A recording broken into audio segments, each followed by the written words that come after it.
There is a moment most people know well. You are standing outside a room, a party, a meeting, a gathering of strangers, and your hand is on the door. Your heart is beating a little faster than usual. Your mind is already rehearsing every possible way the next hour could go wrong. You imagine saying the wrong thing, laughing too loud, standing alone near the snacks pretending to check your phone.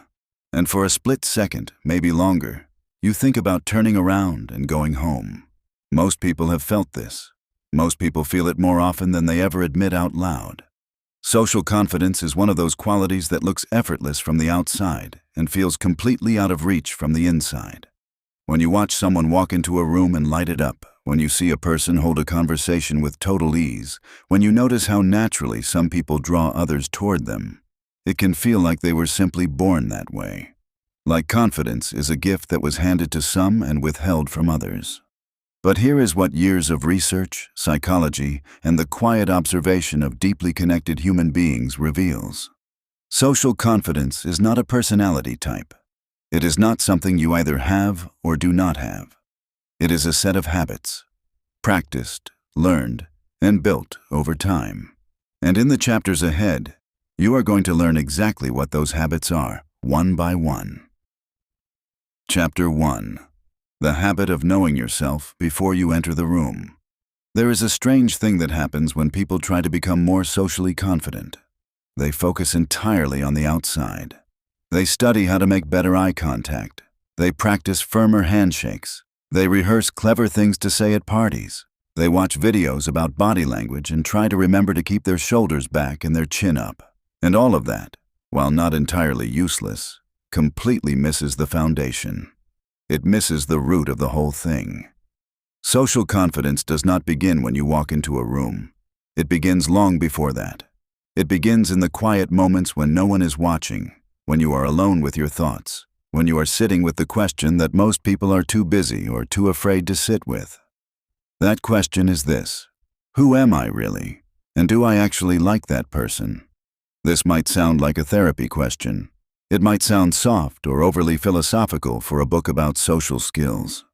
But stay with it, because this is the most practical thing you will read in these pages. Every socially confident person, every individual who walks into spaces with ease and warmth and groundedness, has done this work. Maybe not formally, maybe not with a journal or a therapist, but they have, at some point, developed a working understanding of themselves that does not collapse the moment someone looks at them sideways. Self-knowledge is the anchor. Without it, every social interaction becomes a performance, and performances are exhausting. They are also transparent. People can feel when someone is performing rather than simply being. They may not be able to name it, but they sense the distance, the slight artificiality, the effort behind the smile. And that sensing is exactly what creates the awkwardness that socially anxious people fear most. So, let us begin here. Let us begin with the habit that every other habit in this book depends on: understanding what you actually value. Confident people know what matters to them, not what is supposed to matter, not what their parents told them should matter or what social media suggests should matter, what actually, genuinely, personally matters to them. This knowledge gives them a kind of internal compass that operates quietly in the background of every interaction. When you know your values, you stop needing other people to validate every opinion you share. You stop shrinking when someone disagrees with you, because you understand that disagreement does not mean rejection. You stop performing enthusiasm for things you do not care about, and you stop apologizing for caring deeply about things that others might find unusual. Think about the last time you pretended to be interested in something you were not, just to fit into a conversation. Think about the last time you agreed with something you actually disagreed with, just to avoid conflict or seem agreeable. There was a small cost in that moment, a tiny withdrawal from the account of your own self-respect. One small moment does not bankrupt you, but hundreds of them, over months and years, leave you feeling hollow in social settings, disconnected even when surrounded by people. The habit to build here is simple, though not always easy. Spend time, real and deliberate time, identifying what you genuinely value. What makes you feel alive? What topics make you lean forward when they come up? What causes make you feel angry in a way that signals you care? What kind of people do you genuinely enjoy being around? And what is it about them that you love? Write these things down, not because the list is a finished product, but because the act of articulating them begins to give them shape and weight. They become real. They become yours. Understanding your patterns in social situations. The second part of knowing yourself is understanding how you tend to behave in social situations and, importantly, why. Most people have patterns they have never consciously examined. They always deflect compliments. They always make a joke when things get serious. They always over-explain themselves when challenged. They always go quiet in groups but come alive in one-on-one conversations. These patterns are not flaws. They are information.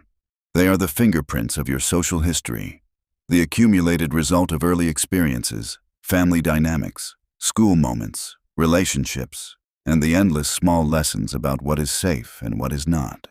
The person who always deflects compliments may have grown up in an environment where standing out felt dangerous. The person who jokes when things get serious may have learned early that humor was the only acceptable way to handle discomfort. The person who over-explains may have frequently felt misunderstood and learned that more words might finally produce the understanding they were looking for. None of this is a life sentence. But you cannot change a pattern you have never named. And naming it, really seeing it clearly without judgment, is an act of radical self-honesty that confident people practice, whether they call it that or not. Spend a week simply noticing. After social interactions, ask yourself, what did I do there? What was I feeling underneath the behavior? Was I trying to seem a certain way? Was I hiding something? Was I performing? The answers will surprise you. They will also free you, slowly and genuinely, from the grip of patterns that were never really serving you. The relationship between self-knowledge and genuine presence. Here is where all of this becomes directly practical. When you know yourself, you do not need social interactions to confirm your worth. You walk in already knowing who you are, and because you are not desperately scanning for approval, you are free to actually be present. You can listen to people, really listen, because you are not simultaneously running an internal audit of how you are being perceived. This is the paradox at the heart of social confidence. The less you need the interaction to go a certain way, the more natural and connecting it becomes. And the less you need it to confirm something about your value, the more generous and genuinely interested you can be in the other person. People feel this.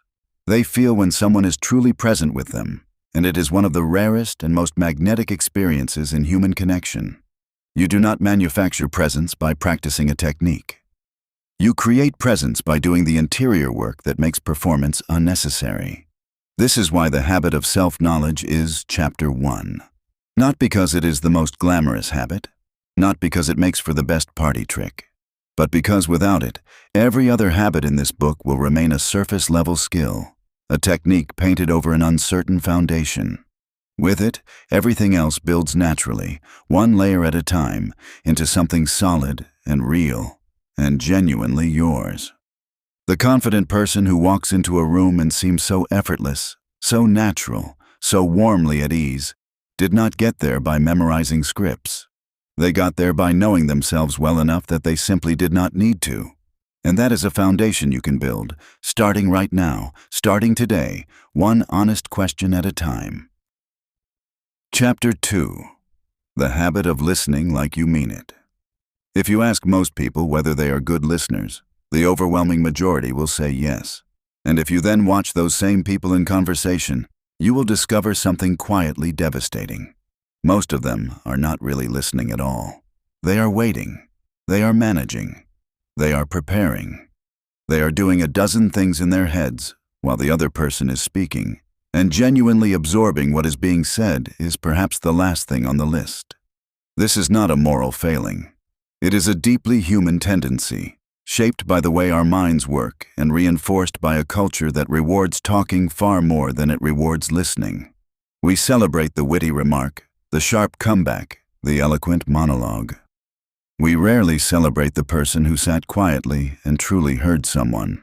But here is what socially confident people know, and it is one of the most counterintuitive insights in this entire book.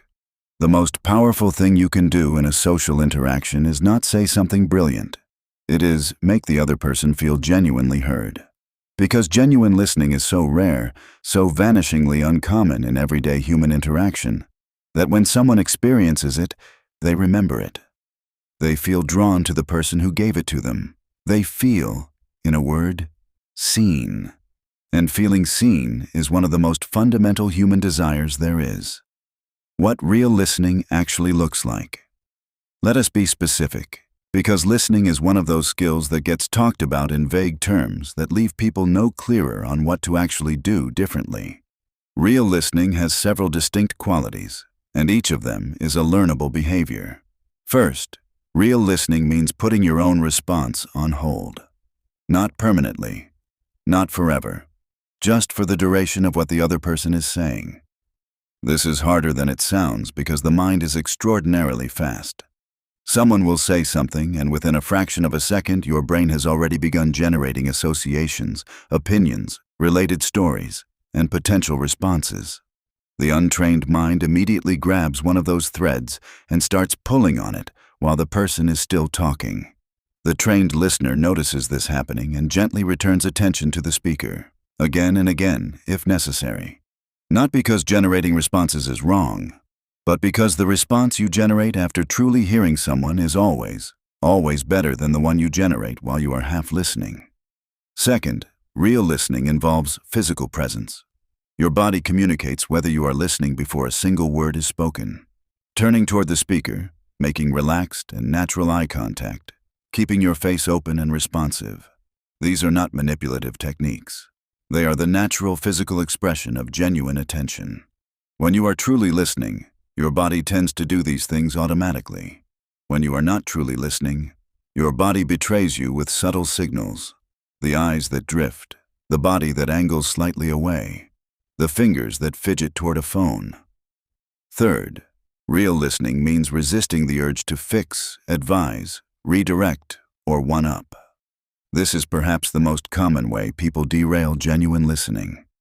Someone shares a difficulty and the listener immediately offers a solution. Someone shares an experience and the listener immediately offers a parallel experience of their own. Someone shares a feeling, and the listener immediately explains why that feeling might be wrong or unwarranted.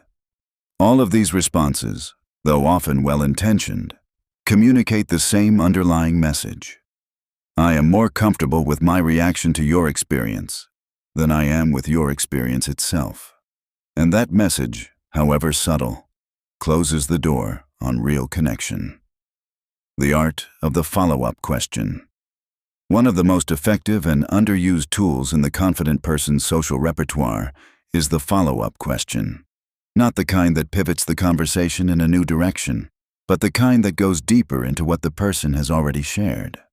Someone says, "I have been really stressed about work lately." The average response? "Oh, I know. I have been so stressed too. Work has been crazy for everyone." The confident listener's response: "What has been making it feel especially hard?" The first response is not unkind, but it immediately redirects attention away from the speaker and toward the listener. The second response stays in the speaker's world. It signals, "I want to understand your experience more fully. I am not in a hurry to move on." Follow-up questions do not need to be profound. They just need to be genuine. They need to come from actual curiosity about what the person in front of you is experiencing, rather than from a script or a technique. And this is where the self-knowledge of the previous chapter connects directly to this habit. When you are secure in yourself, you do not need to redirect conversations toward your own experiences in order to feel relevant. You can afford to be curious about someone else's world, fully and freely, because your own sense of value is not dependent on being the center of the story. Listening and the experience of being understood. There is a particular quality to a conversation in which someone has truly listened to you. It leaves you feeling lighter. It leaves you feeling less alone. It leaves you with a peculiar and wonderful sense that the world is a little more navigable than it seemed before. Not because anything has actually changed, but because you have been witnessed in it. Confident people create this experience for others, consistently and naturally. And as a result, others are drawn to them in ways that can seem almost magnetic. But there is no magic in it. It is simply the result of being one of the very few people who actually shows up, fully and attentively, for the human being in front of them. There is also a remarkable reciprocal effect to this habit.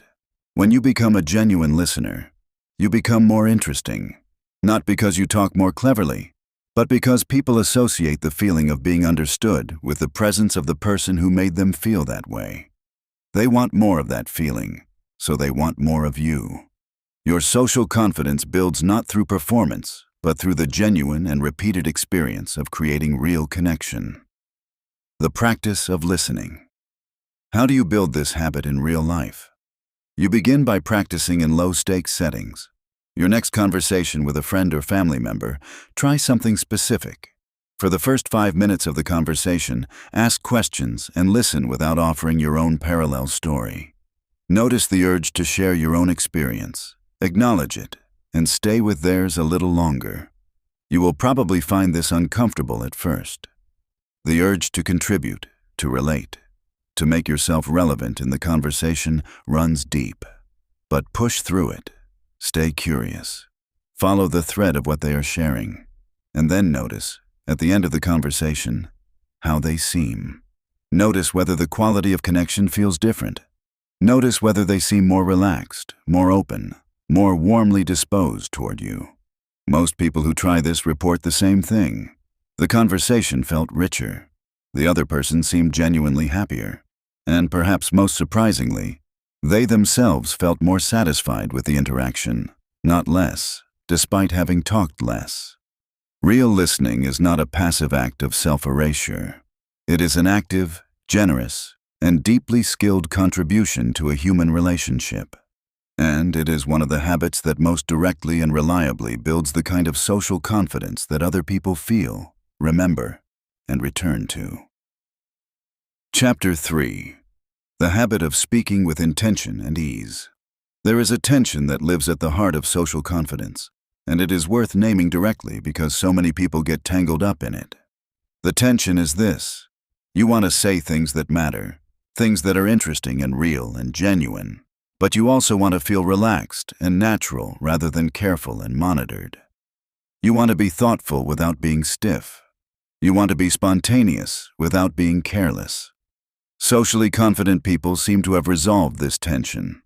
They speak with warmth and ease, but also with a certain quality of intention. They do not ramble. They do not fill silence with noise for the sake of filling it. They do not over-explain or over-justify. They say what they mean with a lightness that makes it feel effortless, even when it is not. This chapter is about how they do that. It is about the habit of speaking in a way that is both genuine and grounded, both easy and meaningful. The problem with talking to fill silence. One of the most revealing things you can observe about someone's social confidence is how they relate to silence. People who are socially anxious tend to experience silence as a problem. A gap in conversation feels like a verdict, a sign that something has gone wrong, that they have failed to be interesting enough, engaging enough, present enough. So they fill it. They talk faster. They volunteer information that was not asked for. They make jokes that land with a small thud. They ask rapid-fire questions that make conversation feel like an interview rather than an exchange. The socially confident person has a different relationship with silence. They understand that silence is not an absence of something good. It is sometimes the presence of something very good. It is the space where a real thought can form. It is the breath between one idea and the next. It is the moment of connection that exists beyond words, where two people are simply together in a shared experience without the need to narrate it.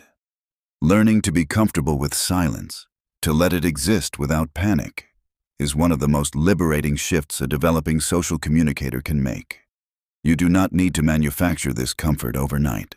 But you can begin by noticing your own relationship with silence and asking honestly whether your impulse to fill it is serving the conversation or just serving your own anxiety. Speaking from genuine thought, not performed thought. Another quality of the confident speaker is that what they say feels like it comes from somewhere real. There is a texture to genuine speech that is different from performed speech. Genuine speech sometimes includes hesitation. It sometimes includes a sentence that trails off and gets restarted differently. It sometimes includes the admission that you are not entirely sure what you think yet, that you are working it out as you speak. Performed speech, by contrast, is smooth in a way that can feel oddly hollow. It is the conversational equivalent of a too-perfect Instagram photo. Something in the viewer senses the editing, the arrangement, the effort to produce a particular impression, and the result is a slight pulling back rather than a leaning in. Confident people are not afraid to say things like, "I have been thinking about this and I'm still not sure where I land on it," or "That is a good question and I want to give it a real answer," rather than just saying the first thing that comes to mind. These kinds of statements, which might seem to undercut confidence, actually produce the opposite effect. They signal honesty, self-awareness, and genuine engagement. They make the conversation feel real. The power of specific and vivid language. One practical skill that confident speakers develop, often without consciously realizing it, is the habit of using specific and vivid language rather than vague generalities. This is worth practicing deliberately because it transforms the quality of conversations. Vague: "I had a good weekend." Specific: "I spent Saturday morning at a small market near my house and ended up talking to this person selling handmade ceramics for about an hour. Completely unexpected, but one of the best conversations I have had in months." The vague response closes the conversation. There is almost nowhere for the other person to go with it, except to offer their own equally vague response. The specific response opens multiple doors. The other person might ask about the market, about the ceramics, about what made the conversation so good, about whether you bought anything. The conversation now has texture and direction. Specific language is not about being verbose or long-winded. It is about replacing the generic with the particular. It is about trusting that the details of your actual experience are interesting, which they are, because they are real. Saying what you mean without the safety net of excessive hedging. One of the subtle ways that social anxiety reveals itself in speech is through excessive hedging. Hedging is the linguistic habit of softening every statement to the point where it has no clear edge. You see it in sentences like, "I don't know. Maybe it could be kind of interesting if you think about it from a certain angle." Or, "It might not be my place to say, but I was sort of wondering if perhaps this might be worth considering." A little hedging is polite and accurate. Absolute statements are often wrong and arrogant. But excessive hedging communicates something uncomfortable to listen to. It communicates that the speaker does not trust their own thoughts enough to offer them directly. And paradoxically, this makes people trust the speaker's thoughts less, not more. Confident speech is direct without being aggressive. It says, "I think this is the better approach, and here is why," rather than, "I don't know, but maybe possibly it could be worth thinking about this other way." It offers opinions as opinions, feelings as feelings, preferences as preferences, clearly and warmly, without demanding agreement, but also without apologizing for existing. The rhythm and pace of confident speech. There is also a physical dimension to how confident people speak that is worth mentioning. Confident speakers tend to speak at a slightly slower pace than anxious speakers. Not slow to the point of being labored, but slow enough to give each word its full weight. They pause. They breathe. They let a thought complete itself before beginning the next one. Anxious speech tends to speed up, as if rushing through the words will reduce the window of exposure, reduce the time during which the speaker might be judged. But faster speech actually increases anxiety, in both the speaker and the listener. It creates a sense of urgency that signals discomfort. Slower, more deliberate speech signals the opposite. It signals that you are comfortable being here, that your thoughts are worth the time it takes to share them, that you are not in a hurry to get out of this moment. You can practice this simply. In your next conversation, try taking a genuine breath before you respond to anything. Just one breath. You will be surprised how much difference it makes, not just in how you sound, but in how you feel. Intention as the thread that holds it together. Everything in this chapter comes back to a single word: intention. Confident speakers are not performing fluency. They are simply choosing, consciously or through long practice, to say things that they actually mean, in the way they actually want to say them, at a pace that serves the conversation rather than their anxiety.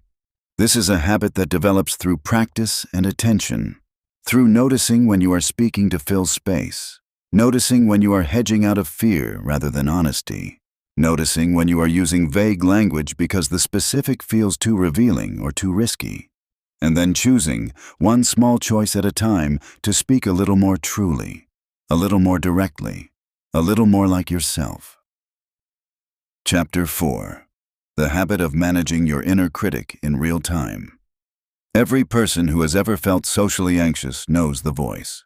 It runs as a quiet and relentless commentary beneath the surface of every social interaction. It observes everything you say and do and offers its assessment in real time. It notices the pause that went a beat too long and declares that you made it awkward. It replays the sentence you stumbled over and decides it made you sound unintelligent. It sees the person across the room who did not smile at you and concludes that they find you uninteresting. This voice is the inner critic, and it is one of the most significant forces standing between most people and genuine social confidence. Not because it is powerful in any mystical sense, but simply because most people have never learned to manage it. It runs unchecked, commenting and judging and catastrophizing, and the conscious mind, too busy trying to maintain a conversation, rarely has the resources to push back. Socially confident people are not people who have silenced this voice. The inner critic does not disappear with personal development or self-confidence or years of practice. But confident people have learned something profoundly practical. They have learned to hear the voice without obeying it. They have developed the skill of managing the critic in real time, right there in the middle of a conversation, without breaking the surface of the interaction. This chapter is about how they do that. Understanding what the inner critic is actually doing. The first step in managing the inner critic is understanding its nature. The inner critic is not, despite how it presents itself, an objective observer. It is not a neutral commentator offering accurate assessments of your social performance. It is a highly distorted, deeply biased threat detection system that is significantly overqualified for most social situations. It evolved in a context where social rejection had genuinely life-threatening consequences. In the environment of our earliest human ancestors, being excluded from the group meant facing predators alone, losing access to shared resources, and dramatically reducing your chances of survival. The emotional system that drives the inner critic was shaped by that reality, and it has not fully updated to the reality of the modern dinner party. This does not mean the critic's concerns are always wrong. Sometimes the feedback is useful. Sometimes you did say something unkind, and the discomfort you feel is appropriate and informative. But much of the time, the critic's alarm is wildly disproportionate to the actual stakes of the situation. The stumbled sentence, the awkward pause, the joke that did not quite land. These are not social catastrophes. They are ordinary human moments that other people register barely, if at all, before moving on. The spotlight effect and why you are always less visible than you think. There is a well-documented psychological phenomenon called the spotlight effect. It refers to the tendency people have to overestimate how much other people notice and remember about them. If you spill something at a party, you will remember it vividly for the rest of the evening and possibly longer. You will assume everyone saw it, that they are all, even now, quietly thinking less of you for it. But the people around you? Most of them did not notice, and those who did have already moved on, because their own inner critic is busy keeping them far too focused on their own performance to spend much time cataloging yours. Understanding the spotlight effect at a deep, felt level, not just as an intellectual concept, is genuinely liberating. You are not on a stage. Nobody in the room is running a scorecard of your social performance. Everyone else is too absorbed in their own experience, their own anxieties, their own desire to be liked and interesting and comfortable. This understanding does not eliminate the inner critic, but it does begin to reduce its authority. When the critic announces, after a slightly clumsy introduction, "Everyone noticed that, and they all think you are awkward," you can now respond, internally, and without breaking the conversation, "That is almost certainly not true. Most people did not notice, and those who did have already forgotten." Grounding techniques that work in real time.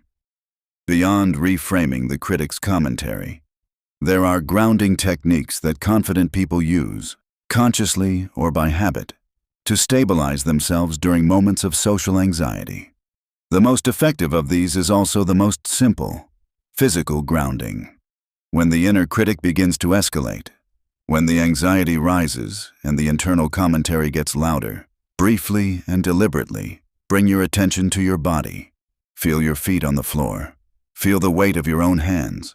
Take a slow breath and feel your lungs expand. This sounds almost embarrassingly simple, but it works because anxiety is largely a phenomenon of the nervous system, and physical grounding interrupts the anxiety response at its source. You can do this in the middle of a conversation without anyone knowing. It takes perhaps 2 or 3 seconds. And in those 2 or 3 seconds, you are pulling your attention back from the projections and catastrophes of the inner critic into the actual, present, sensory reality of the moment, which is almost always far less frightening than what the critic was describing. Another technique is what might be called the compassionate reframe. When the inner critic makes a harsh judgment, you ask, "Would I say this to a friend?" If a friend told you they had stumbled over a sentence in a job interview, would you say, "That was pathetic. Everyone noticed and now they think you are incompetent"? Of course not. You would say something like, "That happens to everyone. It probably mattered a lot less than you think. You did your best, and that is what counts." The goal is to develop the habit of offering yourself the same quality of internal response that you would offer a person you care about. This is not self-deception. It is the replacement of inaccurate harshness with accurate compassion. The courage to continue anyway. There is a moment in every socially anxious person's development when they discover something important. The inner critic does not actually stop you from continuing. You can feel the critic's voice. You can feel the anxiety it generates, and you can keep going anyway. You can keep the conversation moving, keep showing up, keep participating, even while the background noise of the critic is still running. This is a crucial discovery because many people wait, unconsciously, for the anxiety to stop before they allow themselves to engage confidently. They think, "When I stop feeling anxious in social situations, then I will be confident." But that is backwards. Confidence is not the absence of anxiety. It is the willingness to act in the presence of it. The habit to build is the habit of continuing despite the critic's commentary. Not fighting the critic, not arguing with it, not trying to shut it down through sheer willpower, but simply choosing, again and again, to act in the direction of your values and your genuine desire for connection, regardless of the noise in the background.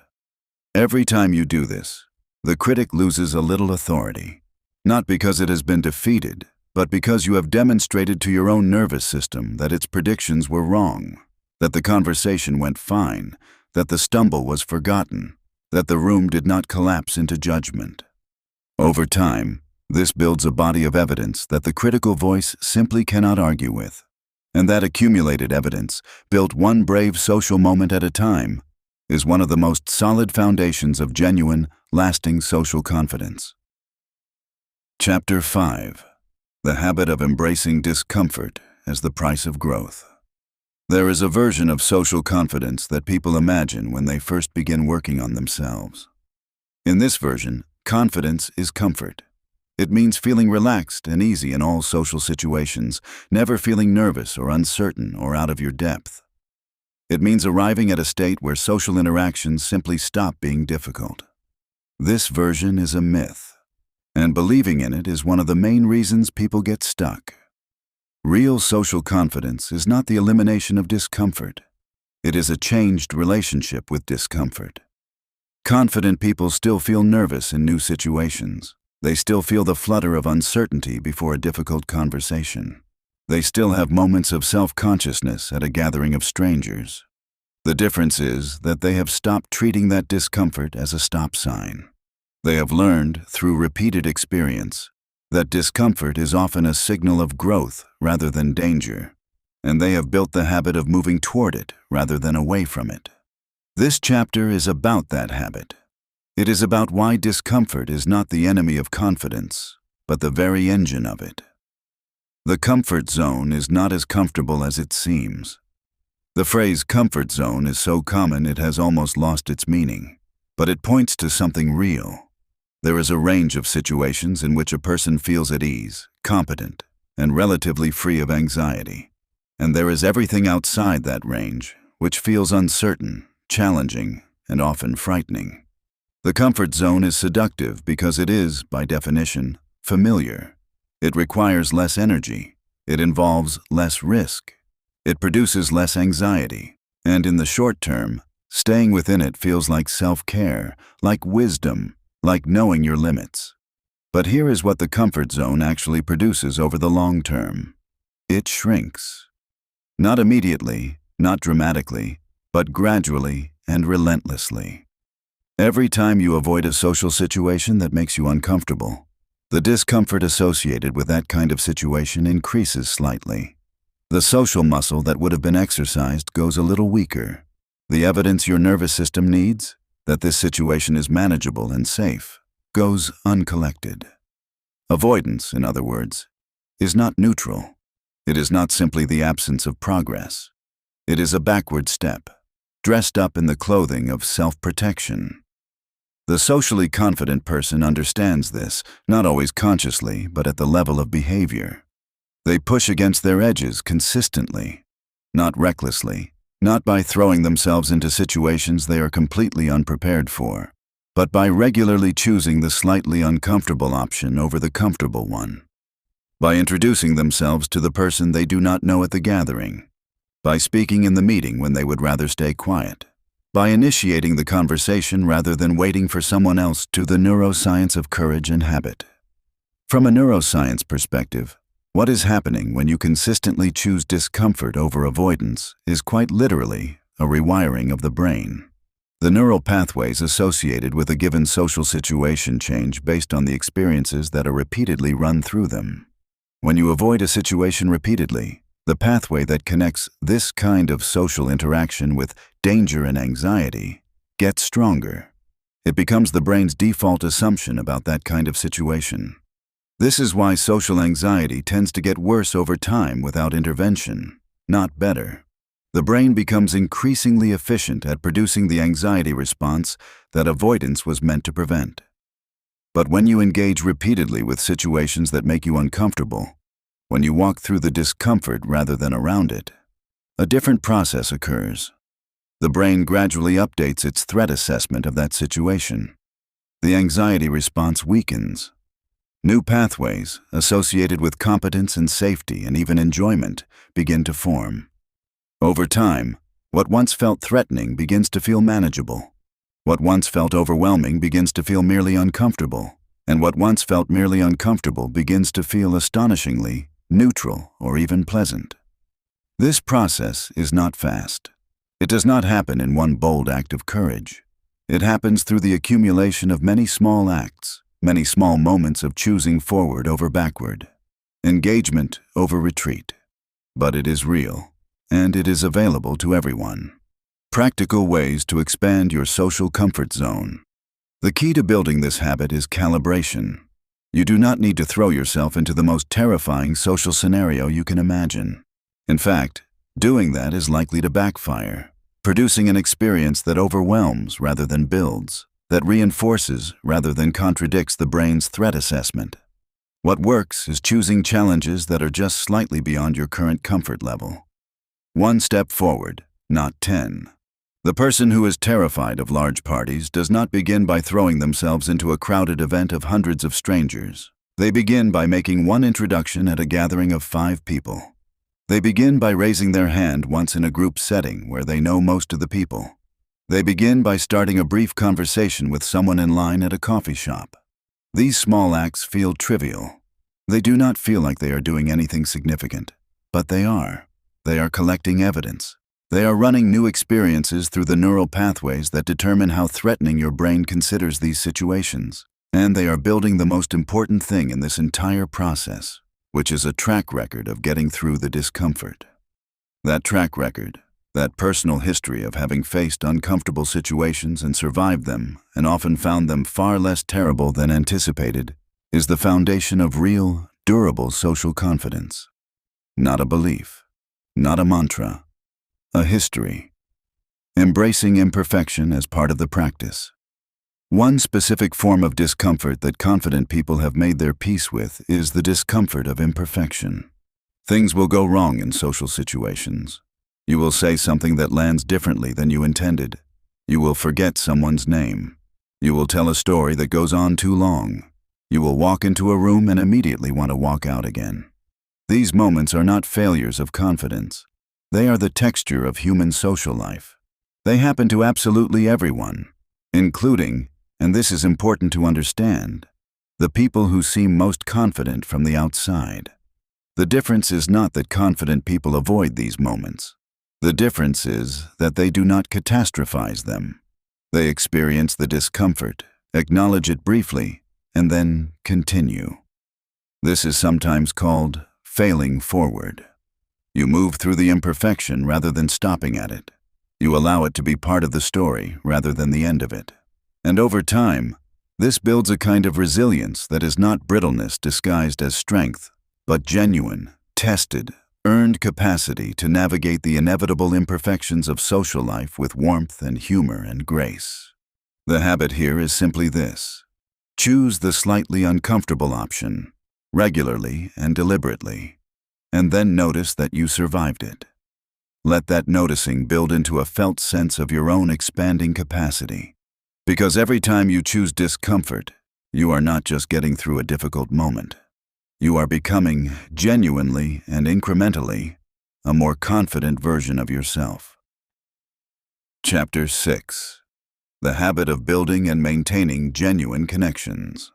Social confidence is not really about being impressive. It is not about being the most interesting person in the room, or the most eloquent, or the one with the best stories. Those things might make someone memorable for an evening, but they do not build the deep, sustaining, genuinely fulfilling social life that most people, when they are honest, are really looking for. What builds that life is connection. Real connection. The kind that makes you feel less alone in the world. The kind that gives you a sense of belonging that no achievement or status can replicate. And real connection does not happen at the level of performance. It happens at the level of genuine mutual interest, vulnerability, and sustained care for another person over time. This chapter is about the habits and practices through which socially confident people build and maintain those connections. Because connection, like confidence, is not a gift. It is a skill. It is a set of choices, made consistently over time. The difference between contacts and connections. The modern world has given people an unprecedented number of ways to collect contacts.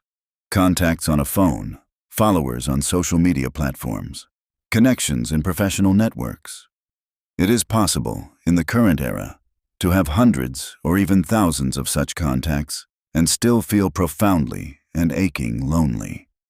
This is because contacts and connections are entirely different things. A contact is a name associated with a face and perhaps a context. A connection is a relationship with some depth of mutual knowledge, some history of real interaction, some sense of being genuinely known and genuinely interested in knowing the other. Confident people tend to focus their energy on connections rather than contacts. They are not trying to know everyone. They are trying to know some people well. They understand, usually through experience, that a handful of genuine connections provides more social confidence, more genuine belonging, and more real happiness than a vast network of surface-level acquaintances. This does not mean they are unfriendly to new people. Quite the opposite. But their social energy is directed with intention. They invest meaningfully in relationships that have the potential for depth, and they let connections that are purely transactional remain at that level without guilt or striving. The role of follow-through in relationship building. One of the most distinguishing qualities of socially confident people, and one of the most underappreciated, is simple follow-through. They do what they say they will do in the social domain. If they say they will reach out, they reach out. If they hear about something that a friend mentioned caring about, they remember it and ask about it later. If they say they want to meet up, they actually suggest a time and make it happen. This might sound basic, but it is remarkably rare. Most people have had the experience of leaving a conversation with a warm sense of connection, with genuine mutual expressions of interest in continuing the relationship, and then watching the weeks go by without any action being taken on either side. Life intervenes. Intentions evaporate. The warmth fades and is gradually replaced by a vague sense that there was something there that never became what it could have been. Confident and connected people interrupt this process with action. They understand that relationships are not self-maintaining. They require input, regular and genuine input, to remain alive. And so they build small habits of maintenance into their social lives. The text that says, "I thought of you when I saw this." The invitation to join something. The check-in call on someone who shared something difficult. The simple message that says, "I was thinking about you today." None of these need to be grand gestures. In fact, small and regular is almost always more effective than large and occasional. Relationships are maintained in the small, ordinary moments far more than in the dramatic ones. Vulnerability as the gateway to depth. Here is one of the most challenging aspects of genuine connection, and one that confident people have found a way to navigate. Depth requires vulnerability. There is no shortcut. You cannot arrive at a place of genuine mutual knowing without sharing something real about yourself, something beyond the edited highlight reel, something that includes uncertainty or struggle, or the parts of your experience that are less than perfect. This is frightening for most people. The fear is understandable. If you let someone see something real and vulnerable about yourself, you are giving them the material to judge you or reject you or use it against you. The calculation of whether to be vulnerable always involves some level of risk.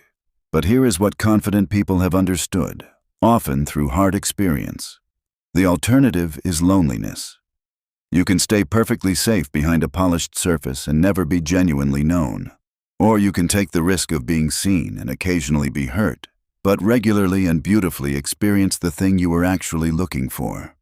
The practice of vulnerability does not mean oversharing indiscriminately with everyone you meet. That is not vulnerability. It is the absence of judgment about what is appropriate in a given relationship. Real vulnerability is calibrated. It begins with small disclosures and expands as trust is established. It is offered in reciprocal relationships where both people are gradually sharing more of themselves over time. Confident people are willing to take the first step. They share something real in an appropriate and calibrated way, and they create space for the other person to do the same. This is the mechanism through which conversations move from pleasant surface exchanges to the kind of depth that leaves both people feeling genuinely connected. Being genuinely interested versus being interesting. One of the most repeated pieces of social advice is to be interesting, to have things to talk about, stories to share, perspectives to offer. This is not bad advice. Having a rich inner life and genuine enthusiasms makes you better company. But confident people have discovered something more powerful than being interesting, being genuinely interested. The shift is subtle in wording and enormous in practice. When you are focused on being interesting, your social energy is directed inward, at managing your own presentation. When you are genuinely interested, your energy is directed outward, toward the actual human being in front of you. Ask questions that you actually want to know the answer to. Follow threads in conversation because you are genuinely curious where they lead.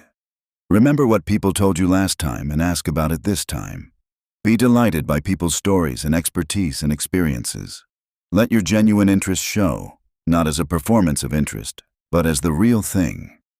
The paradox, which you may be beginning to notice is a recurring theme in this book, is that being genuinely interested in people makes you vastly more interesting to them. Because the experience of being genuinely interested in is so rare and so nourishing that people treasure it and are drawn back to it. Chapter 7. The Habit of Living from the Inside Out. We have arrived at the final habit, and in some ways, the most essential one. All of the habits in this book, the self-knowledge, the listening, the intentional speech, the management of the inner critic, the embrace of discomfort, the building of genuine connections, all of them find their fullest expression in this last practice. Because this last practice is the one that makes all the others sustainable.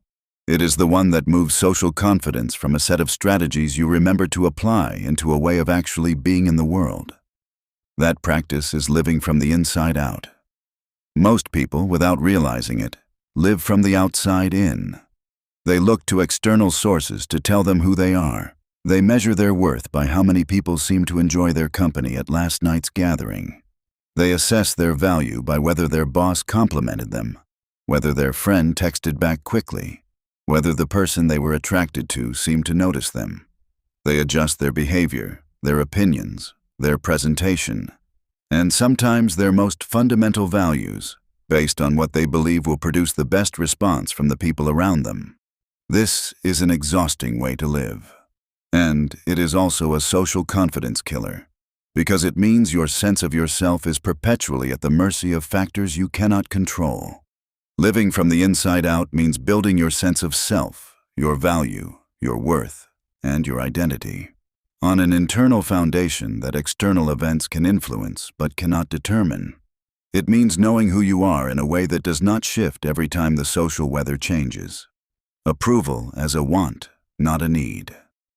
The shift from outside in to inside out begins with a single, fundamental repositioning of how you relate to other people's approval. The goal is not to stop caring what people think. That is neither possible nor desirable. We are social creatures, and other people's responses to us carry real information and real weight. The goal is to move approval from the category of need to the category of want. You want people to like you. You want to be well received, to be warmly responded to leave people with a positive impression. These are perfectly normal and healthy desires. But you do not need these things in order to maintain your sense of self. You can want them without being devastated when they are withheld. This distinction, seemingly small, is actually enormous in its practical effects. When approval is a need, every social interaction is high stakes. Every conversation is a potential source of confirmation or threat. You walk into rooms feeling like you are taking an exam, and your entire social experience is colored by whether you pass or fail. When approval is a want, social interactions become something different entirely. They become opportunities rather than tests. You still care about how they go, but you are not dependent on them going a particular way in order to feel okay about yourself. And that freedom, that slight loosening of the grip, is precisely what allows the warmth and ease and presence that make socially confident people so naturally attractive to others. The practice of self-validation.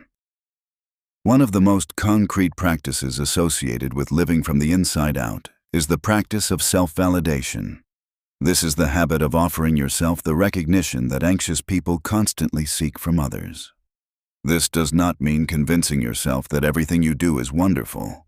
It means developing the capacity to notice when you have acted in alignment with your values, to acknowledge when you have done something genuinely kind or brave or creative without needing someone else to name it first. It means being your own first witness. When you give an honest opinion that was difficult to share, notice that.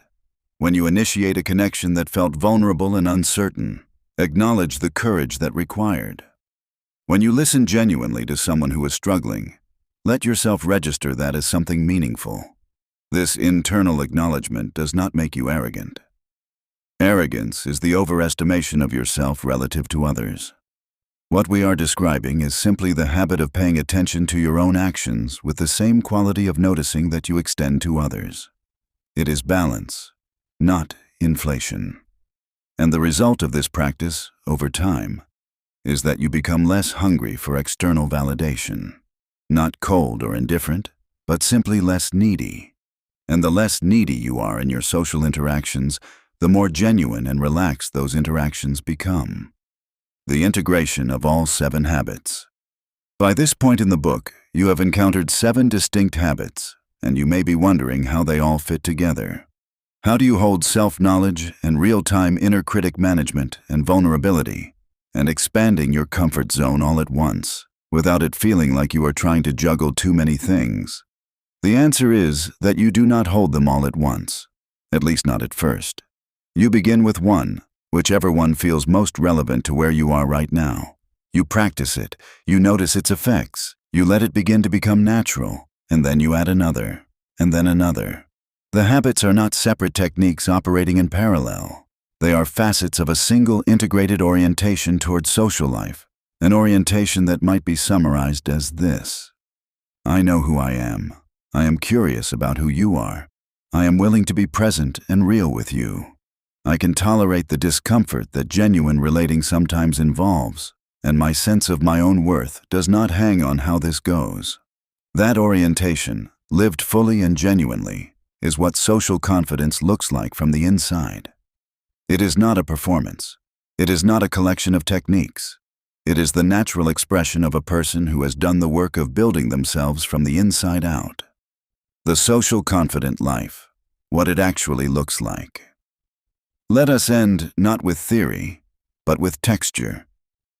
What does life actually look and feel like when these 7 habits are genuinely integrated?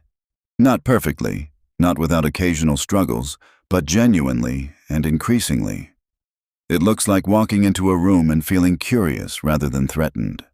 It looks like starting a conversation with a stranger and being genuinely interested in their answer rather than monitoring your own performance. It looks like speaking your honest opinion in a meeting and feeling steady even when someone disagrees. It looks like a difficult conversation with someone you care about, held with warmth and clarity rather than avoidance or aggression. It feels like the quiet satisfaction of having showed up fully in a conversation, of having listened well and spoken truly and left someone feeling more seen than they did before you arrived.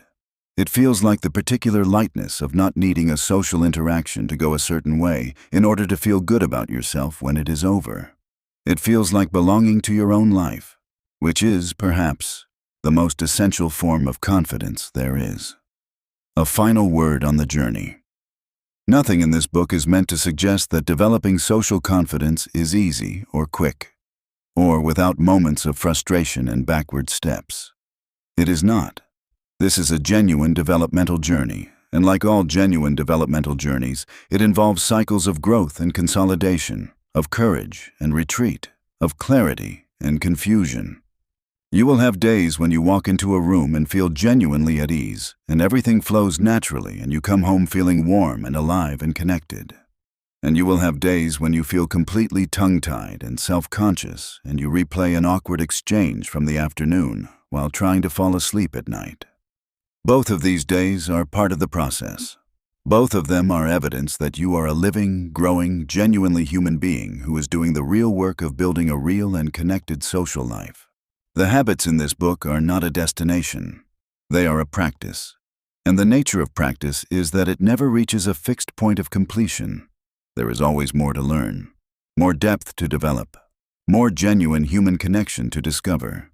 But every single time you return to the practice, every time you choose presence over performance, curiosity over self-monitoring, courage over avoidance, and genuine connection over surface approval, you are building something real. Something that belongs entirely to you. Something that no external circumstance can fully take away. That is the life of the socially confident person. Not a life without anxiety or difficulty or self-doubt, but a life in which those things are neither the beginning nor the end of the story. A life in which you keep showing up again and again, with warmth and intention and the quiet, sustaining knowledge of who you are. That is the invitation of these 7 habits. And it is one worth accepting, starting today, starting with the very next conversation you have, the very next room you walk into, the very next person who offers you the remarkable and ordinary opportunity of genuine human connection.